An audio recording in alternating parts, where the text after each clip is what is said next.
શ્રી સહજાનંદ સ્વામી જે તે પોતાના સત્સંગી પ્રત્યે શિક્ષાપત્રીને લખતા થકા પ્રથમ પોતાના ઈષ્ટદેવ જે શ્રી કૃષ્ણ ભગવાન તેનું ધ્યાન રૂપ મંગલાચરણ કરે છે.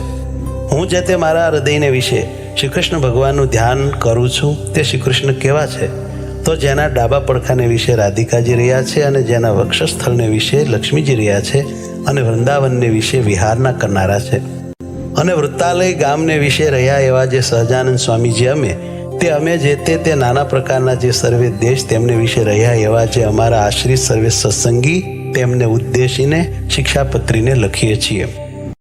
શ્રી ધર્મદેવ થકી છે જન્મ જેમનો એવા જે અમારા ભાઈ રામપ્રતાપજી તથા ઈચ્છારામજી તેમના પુત્ર જે અયોધ્યા પ્રસાદજી નામે અને રઘુવીર નામે જેને અમે અમારા દત્તપુત્ર કરીને સર્વ સત્સંગીના આચાર્યપણાને વિશે સ્થાપન કર્યા છે તથા અમારા આશ્રિત એવા જે મુકુંદાનંદ આદિક નૈષ્ટિક બ્રહ્મચારી તથા અમારા આશ્રિત જે મયારામ ભટ્ટ આદિ ગ્રસ્ત સત્સંગી તથા અમારા આશ્રિત જે સુવાસની અને વિધવા એવી સર્વે બાઈઓ તથા મુક્તાનંદ આદિક જે સર્વે સાધુ એ સર્વે તેમણે પોતાના ધર્મની રક્ષાના કરનારા અને શાસ્ત્રને વિશે પ્રમાણરૂપ અને શ્રીમદ નારાયણની સ્મૃતિઓ સહિત એવા જે અમારા રૂડા આશીર્વાદ તે વાંચવા અને આ શિક્ષાપત્રી લખ્યાનું જે કારણ છે તે સર્વે તેમણે એકાગ્ર મને કરીને ધારવું અને આ શિક્ષાપત્રી જે અમે લખી છે તે સર્વે જીવના હિતની કરનારી છે અને શ્રીમદ ભાગવત પુરાણ આદિક જે સત્શાસ્ત્ર તેમણે જીવના કલ્યાણને અર્થે પ્રતિપાદન કર્યા એવા જે અહિંસા આદિક સદાચાર તેમને જે મનુષ્ય પાળે છે તે મનુષ્ય જે તે આલોક ને પરલોકને વિશે મહાસુખિયા થાય છે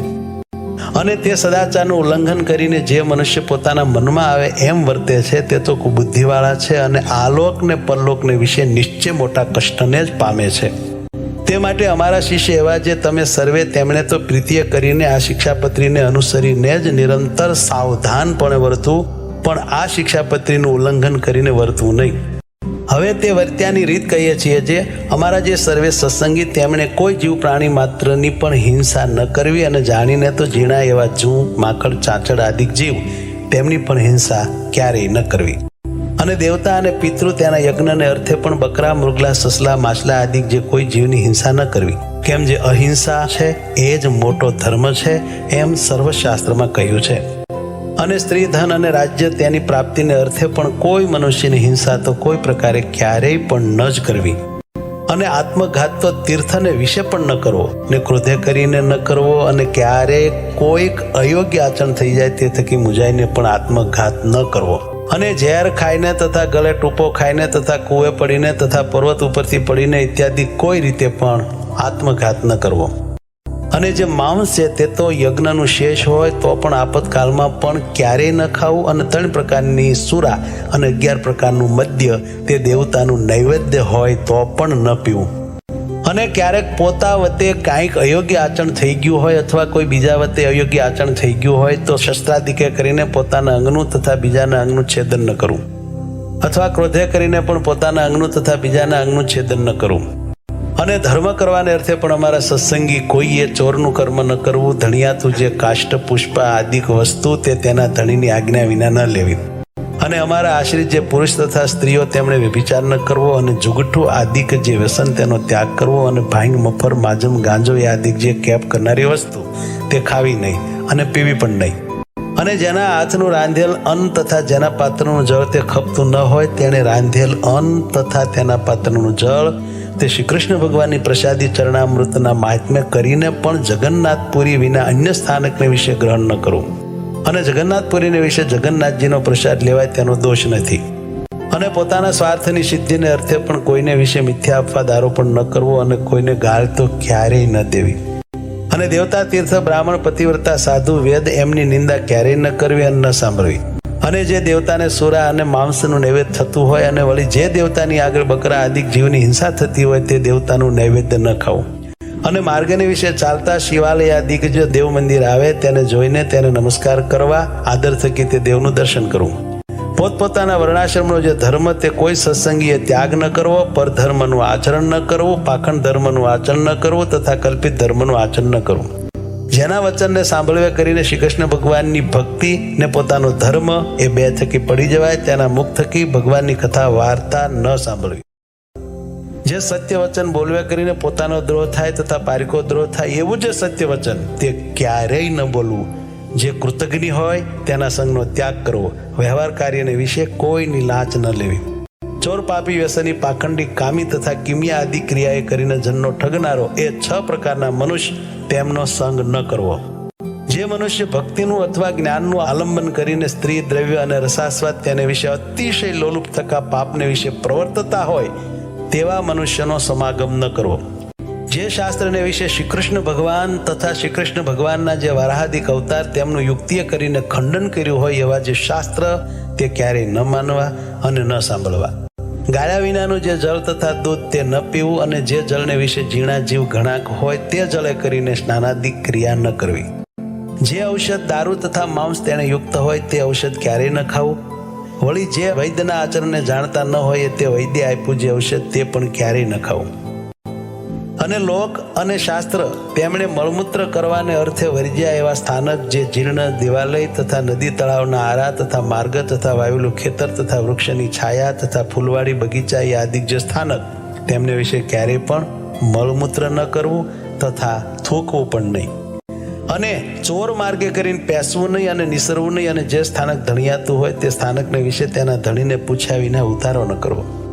અમારા સત્સંગી જે પુરુષ માત્ર તેમણે બાય માણસના મુખ થકી જ્ઞાન વાર્તા ન સાંભળ્યું અને સ્ત્રીઓ સાથે વિવાદ ન કરવો તથા રાજા સંગાથે તથા રાજાના માણસ સંગાથે વિવાદ ન કરવો. ગુરુનું અપમાન ન કરવું તથા જે અતિશય શ્રેષ્ઠ મનુષ્ય હોય તથા જે લોકને વિશે પ્રતિષ્ઠિત મનુષ્ય હોય તથા જે વિદ્વાન હોય તથા જે શસ્ત્રધારી મનુષ્ય હોય તે સર્વેનું અપમાન ન કરવું. વિચાર્યા વિના તત્કાળ કાંઈ કાર્ય ન કરવું. ધર્મ સંબંધી જે કાર્ય તે તો તત્કાળ કરવું. પોતે જે વિદ્યા ભણ્યા હોય તે બીજાને ભણાવવી. નિત્ય પ્રત્યે સાધુનો સમાગમ કરવો. ગુરુદેવ અને રાજા એ ત્રણના દર્શનને અર્થે જ્યારે જવું ત્યારે ઠાલે હાથે ન જવું. કોઈનો વિશ્વાસઘાત ન કરવો. પોતાને મુખે કરીને પોતાના વખાણ ન કરવા. જે વસ્ત્ર પહેરે છકે પણ પોતાના અંગ દેખાય એવું જે ભૂંડું વસ્ત્ર તે અમારા સત્સંગી તેમણે ન પહેરવું. શ્રી કૃષ્ણ ભગવાનની જે ભક્તિ તે ધર્મે રહી તેવી કોઈ પ્રકારે ન કરવી. અને અજ્ઞાની એવા જે મનુષ્ય તેમની નિંદાના ભય થકી શ્રી કૃષ્ણ ભગવાનની સેવાનો ત્યાગ કરવો નહીં. અને ઉત્સવના દિવસને વિશે તથા નિત્ય પ્રત્યે શ્રી કૃષ્ણના મંદિરમાં આવ્યા એવા જે સત્સંગી પુરુષ તેમણે તે મંદિરને વિશે સ્ત્રીઓનો સ્પર્શ ન કરવો તથા સ્ત્રીઓએ પુરુષનો સ્પર્શ ન કરવો. અને મંદિરમાંથી નીકળ્યા પછી પોતપોતાની રીતે વર્તવું. અને ધર્મવંશી ગુરુ થકી શ્રી કૃષ્ણની દીક્ષાને પામ્યા એવા જે બ્રાહ્મણ, ક્ષત્રિય અને વૈશ્ય 3 વર્ણના અમારા સત્સંગી તેમણે કંઠને વિશે તુલસીની બેવડી માળા નિત્ય પ્રત્યે ધારવી અને લલાટ, હૃદય અને 2 હાથ એ ચારે ઠેકાણે ઉર્ધ્વ પુંડ તિલક કરવું. અને તે તિલક જે તે ગોપીચંદને કરીને કરવું અથવા ભગવાનની પૂજા કરતા બાકી રહ્યું અને કેસર કુમકુમાદિકે યુક્ત એવું જે પ્રસાદીનું ચંદન તેને કરીને તિલક કરવું. અને તે તિલકના મધ્યને વિશે જ ગોળ એવો જે ચાંદલો તે જે તે ગોપીચંદને કરીને કરવો અથવા રાધિકાજી અને લક્ષ્મીજી તેનું પ્રસાદી એવું જે કુમકુમ તેને કરીને તે ચાંદલો કરવો. પોતાના ધર્મને વિશે રહ્યા અને શ્રી કૃષ્ણના ભક્ત એવા જે સત્શુદ્ર તેમણે તો તુલસીની માળા અને ઉર્ધ્વ પુંડ તિલક તે બ્રાહ્મણ, ક્ષત્રિય, વૈશ્યની પેઠે ધારવા. અને તે સત્શુદ્ર થકી બીજા જે જાતીય કરીને ઉતરતા એવા ભક્તજન તેમણે તો ચંદનાદિક કાષ્ટની બેવડી માળા તે ભગવાનની પ્રસાદી કરાવીને કંઠને વિશે ધારવી અને લલાટને વિશે કેવળ ચાંદલો કરવો પણ તિલક ન કરવું. અને જે બ્રાહ્મણાદિકને ત્રિપુંડ જે આડું તિલક કરવું તથા રુદ્રાક્ષની માળા ધારવી એ 2 વાના પોતાની કુળ પરંપરાએ કરીને ચાલ્યા આવ્યા હોય અને તે બ્રાહ્મણાદિક અમારા આશ્રિત થયા હોય તો પણ તેમણે તે ત્રિપુંડ અને રુદ્રાક્ષનો ક્યારેય ત્યાગ ન કરવો. અને નારાયણ અને શિવજી એ 2નું એકાત્મપણું જાણવું કેમ જે વેદને વિશે એ 2નું બ્રહ્મ રૂપે કરીને પ્રતિપાદન કર્યું છે. અને અમારે આશ્રિત જે મનુષ્ય તેમણે શાસ્ત્રે કહ્યો જે આપત ધર્મ તે અલ્પ આપતકાળને વિશે મુખ્યપણે કરીને ક્યારેય ગ્રહણ ન કરવો. અને અમારા સત્સંગી તેમણે નિત્ય સૂર્ય ઉગ્યાથી પ્રથમ જ જાગવું અને શ્રી કૃષ્ણ ભગવાનનું સ્મરણ કરીને પછી શૌચ વિધિ કરવા જવું. પછી એક સ્થાનકને વિશે બેસી દાતન કરવું, પછી પવિત્ર જળે કરીને સ્નાન કરવું, પછી ધોયેલું વસ્ત્ર એક પહેરવું અને એક ઓઢવું અને તે વાર પછી પવિત્ર પૃથ્વીને વિશે પાથર્યું અને શુદ્ધ ને કોઈ બીજા આસનને અડ્યું ન હોય અને જે ઉપર સારી પેઠે બેસાય એવું જે આસન તેને વિશે પૂર્વમુખે અથવા ઉત્તરમુખે બેસીને આચમન કરવું. પછી સત્સંગી પુરુષ માત્રને ચાંદલે સહિત ઉર્ધ્વ પુંડ તિલક કરવું. અને સુવાસીની જે સ્ત્રીઓ તેમણે તો પોતાના ભાલને વિશે કુમકુમનો ચાંદલો કરવો. અને તે વિધવા સ્ત્રીઓએ પોતાના ભાલને વિશે તિલક ન કરવું અને ચાંદલો પણ ન કરવો. અને તે પછી તે સર્વ જે અમારા સત્સંગી તેમણે મને કરીને કલ્પ્યા જે ચંદન પુષ્પાદિક ઉપચાર તેમણે કરીને શ્રી કૃષ્ણ ભગવાનની માનસી પૂજા કરવી. તે પછી શ્રી રાધા કૃષ્ણની જે ચિત્ર પ્રતિમા તેનું આદર થકી દર્શન કરીને નમસ્કાર કરીને પછી પોતાના સામર્થ્ય પ્રમાણે શ્રી કૃષ્ણનો જે અષ્ટાક્ષર મંત્ર તેનો જપ કરીને તે પછી પોતાનું વ્યવહારિક કામકાજ કરવું. અને જે અમારા સત્સંગીમાં અમરીશ રાજાની પેઠે આત્મનિવેદી એવા ઉત્તમ ભક્ત હોય તેમણે પણ પ્રથમ કહ્યું એવી રીતે અનુક્રમે કરીને માનસી પૂજા પર્યંત સર્વે ક્રિયા કરવી. આત્મનિવેદી ભક્ત તેમણે પાષાણની અથવા ધાતુની જે શ્રીકૃષ્ણ ભગવાનની પ્રતિમા અથવા શાલિગ્રામ તેની જે પૂજા તે દેશકાળને અનુસરીને પોતાના સામર્થ્ય પ્રમાણે પ્રાપ્ત થયા જે ચંદન પુષ્પ ફળાદિક વસ્તુ તેને કરીને કરવી. અને પછી શ્રીકૃષ્ણ ભગવાનનો જે અષ્ટાક્ષર મંત્ર તેનો જપ કરવો. તે પછી શ્રીકૃષ્ણ ભગવાનના જે સ્તોત્ર અથવા ગ્રંથ તેનો જે પાઠ તે પોતાના સામર્થ્ય પ્રમાણે કરવો. જે સંસ્કૃત ન ભણ્યા હોય તેમણે શ્રીકૃષ્ણ ભગવાનનું નામ સંકીર્તન કરવું. પછી શ્રીકૃષ્ણ ભગવાનને નૈવેદ્ય કરીને પછી તે પ્રસાદી એવું જે અન્ન તે જમવું. અને આત્મનિવેદી વૈષ્ણવ તેમણે સર્વકાળને વિશે પ્રીતિય કરીને શ્રીકૃષ્ણ ભગવાનની સેવા પરાયણ થવું. અને નિર્ગુણ કહેતા માયાના જે સત્વાદિક 3 ગુણ તેને રહિત એવા જે શ્રીકૃષ્ણ ભગવાન તેના સંબંધ થકી તે આત્મનિવેદી ભક્તની જે સર્વે ક્રિયા તે નિર્ગુણ થાય છે. તે હેતુ માટે તે આત્મનિવેદી ભક્તને નિર્ગુણ કહ્યા છે. આત્મનિવેદી ભક્ત તેમણે શ્રીકૃષ્ણ ભગવાનને અર્પણ કર્યા વિનાનું જળ પણ ક્યારેય ન પીવું ને પત્ર કંદ ફળાદિક જે વસ્તુ તે પણ શ્રીકૃષ્ણ ભગવાનને અર્પણ કર્યા વિનાનું ન ખાવું. સર્વે જે અમારા સત્સંગી તેમણે વૃદ્ધપણા થકી અથવા કોઈ મોટા આપતકાળે કરીને અસમર્થપણું થઈ ગયે છે તે પોતે સેવવાનું જે શ્રીકૃષ્ણ ભગવાનનું સ્વરૂપ તે બીજા ભક્તને આપીને પોતે પોતાના સામર્થ્ય પ્રમાણે વર્તો. શ્રીકૃષ્ણનું સ્વરૂપ પોતાને સેવાને અર્થે ધર્મવંશના જે આચાર્ય તેમણે જ આપ્યું હોય અથવા તે આચાર્ય જે સ્વરૂપની પ્રતિષ્ઠા કરી હોય એ જ સ્વરૂપને સેવવું અને તે વિના બીજું જે શ્રીકૃષ્ણનું સ્વરૂપ તે તો નમસ્કાર કરવા યોગ્ય છે પણ સેવા યોગ્ય નથી. અમારા સર્વે સત્સંગી તેમણે નિત્ય પ્રત્યે સાયંકાળે ભગવાનના મંદિર પ્રત્યે જવું. તે મંદિરને વિશે શ્રી રાધિકાજીના પતિ એવા જે શ્રીકૃષ્ણ ભગવાન તેના નામનું ઉચ્ચ સ્વરે કરીને કીર્તન કરવું. શ્રીકૃષ્ણની કથા વાર્તા તે પરમ આદર થકી કરવીને સાંભળવી અને ઉત્સવને દિવસે વાજિંત્રે સહિત શ્રીકૃષ્ણના કીર્તન કરવા. અમારા આશ્રિત સર્વે સત્સંગી તેમણે જે પ્રકારે પૂર્વ કહ્યું એ પ્રકારે કરીને જ નિત્ય પ્રત્યે કરવું અને સંસ્કૃત અને પ્રાકૃત એવા જે સદગ્રંથ તેમનો અભ્યાસ પણ પોતાની બુદ્ધિને અનુસારે કરવો. જે મનુષ્ય જેવા ગુણે કરીને યુક્ત હોય તે મનુષ્યને તેવા કાર્યને વિશે વિચારીને જ પ્રેરવો. પણ જે કાર્યને વિશે જે યોગ્ય ન હોય તે કાર્યને વિશે તેને ક્યારેય ન પ્રેરવો. પોતાના જે સેવક હોય તે સર્વની પોતાના સામર્થ્ય પ્રમાણે અન્નવસ્ત્રાદિકે કરીને યથાયોગ્ય સંભાવના નિરંતર રાખવી. જે પુરુષ જેવા ગુણવાળો હોય તે પુરુષને તેવા વચને કરીને દેશકાળ અનુસારે યથાયોગ્ય બોલાવો પણ તેથી બીજી રીતે ન બોલાવો.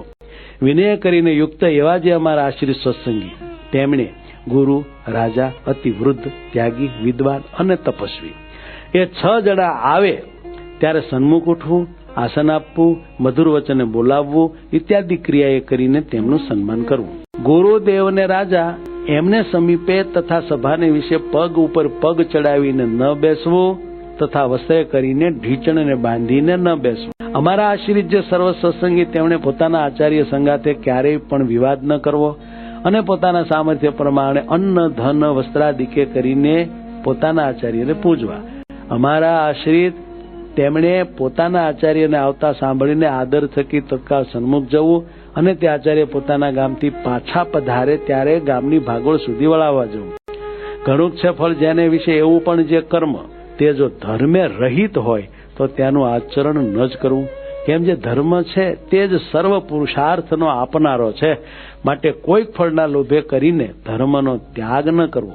પૂર્વે થયા જે મોટા પુરુષ તેમણે પણ જો ક્યારેક અધર્માચરણ કર્યું હોય તો તેનું ગ્રહણ ન કરવું અને તેમણે જે ધર્માચરણ કર્યું હોય તો તેનું ગ્રહણ કરવું. અને કોઈની પણ જે ગુહ્ય વાર્તા તે તો કોઈ ઠેકાણે પણ પ્રકાશ કરવી જ નહીં. અને જે જીવનું જેવી રીતે સન્માન કરવું ઘટતું હોય તેનું તેવી રીતે જ સન્માન કરવું પણ સમદૃષ્ટિએ કરીને એ મર્યાદાનું ઉલ્લંઘન કરવું નહીં. અને અમારા જે સર્વે સત્સંગી તેમણે ચાતુર્માસને વિશે વિશેષ નિયમ ધારવો અને જે મનુષ્ય અસમર્થ હોય તેમણે તો એક શ્રાવણ માસને વિશે વિશેષ નિયમ ધારવો.